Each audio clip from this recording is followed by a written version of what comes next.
theater is also very important in the book. What is your relationship towards this art?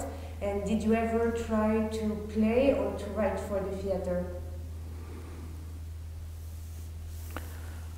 Because of my mother, I grew up as a child in and around the theater. I used to get out of school and go to the theater and watch the rehearsals, and I kind of was used to doing my homework backstage. I was paying not always full attention, but half attention. I wanted to be an actor on stage before I wanted to be a writer.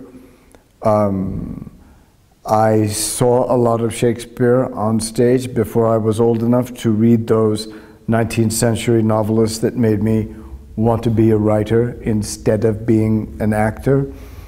My only experience on stage or in the theater was acting in small amateur productions, school productions, university productions, nothing professional. And by my mid or late 20s, I became so focused on writing novels, that I had to put the acting and the theater aside. So the theater was an early love, but one I put aside. Were there any characters in particular that you would have liked to play? I loved pretty much all of Shakespeare, and I don't think I was ever good enough or proficient enough as an actor to be cast in the roles that I kind of hoped to get. I was usually given the small or the minor parts.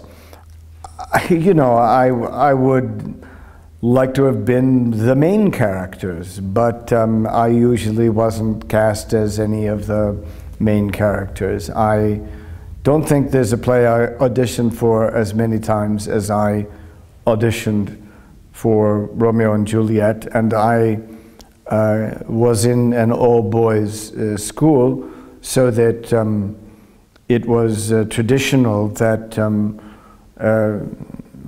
the boys played all the men's parts and the women's parts. And I always wanted one of two roles in Romeo and Juliet, either Juliet, who has all the great lines, or Mercutio, who has the best male part in the play. But I was never cast as Juliet and never cast as Mercutio.